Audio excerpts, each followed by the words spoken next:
My girlfriend was way too hot, and it left me seriously sleep-deprived every day. So, to save my life, I broke up with her. On my way home, a white Land Rover sent me flying. The next second, a woman in a red dress rushed out and came straight over to me. "Are you okay? I didn't mean to hit you." She crouched down and pulled out 2,000 yuan from her bag. "Go get checked out at a nearby hospital and make sure you're not hurt. I have something urgent to deal with. If anything comes up, call me right away. Remember to call me as soon as you have anything." Then she turned around and left without looking back. Watching her disappear, I looked down at the money and her ID in my hand. I was confused. Who exactly was this woman? She casually handed me 2,000 yuan and even trusted me with her ID. Wasn't she worried I'd try to scam her? After thinking about it forever and getting nowhere, I struggled to my feet and pushed my scooter home. That night, I lay in bed feeling pain all over my body. After hesitating for a bit, I finally called Chin Lan. She didn't pick up the first 2 times. Not until the 3rd and 4th call. Only then did a clearly annoyed voice come through. "Who is this? What do you want? Sorry to bother you. I'm the guy you hit tonight." The second she realized it was me, Chin Lan's attitude completely changed. "I'm so sorry.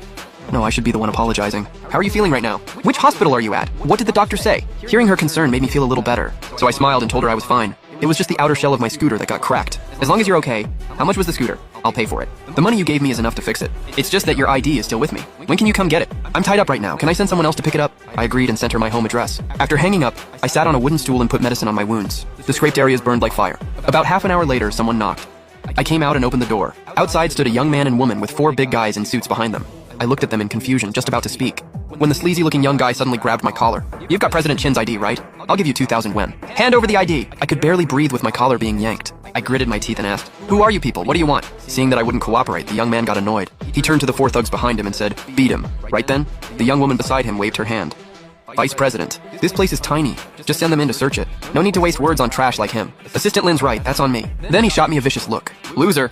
Why don't you piss on the ground and take a look at what you are? Trying to scam President Chin? You're asking to die." The second he finished talking, he punched me to the ground and I tasted blood in my mouth. I struggled to get back up, but those 4 thugs actually stepped all over me one by one. I was pinned down and couldn't move. All I could do was watch them rush into my bedroom. After tearing the place apart, they quickly came out with Chin Lan's ID. The young guy took it and nodded in satisfaction. Then he planted a foot on my face and ground it into my wound. He snatched my phone and smashed it right in front of me. After making sure it was completely destroyed, he tossed down 500 yuan and walked out with the others. The room fell silent again. I forced myself through the pain and slowly moved over to the bed and sat down, full of confusion and anger. I couldn't figure out why Chin Lan had deliberately left her ID behind, only to send people to take it back. I swore to myself I'd find her and get some answers. Outside, the rain kept getting heavier. Everything looked blurry, just like my state of mind. When it rains, it pours. The next morning, I was getting ready to fix my scooter when my landlord showed up. He'd heard about what happened the night before and assumed I was mixed up with the wrong crowd. He refused to rent to me anymore, so I had no choice but to move out. After packing my stuff, I tied my suitcase onto my beat-up scooter. All I had left on me was the 2,000 yuan Chin Lan gave me and the 500 those people threw down. I wanted to keep my pride and not touch that 500, but reality hit hard, and I had to swallow it. I took out 800 yuan and planned to buy a smartphone so I could keep delivering food. The rest would go toward rent. I had just put my SIM card into the new phone when Chin Lan called. "Why did you sell my information to someone else? I really didn't think you were this kind of person." Hearing her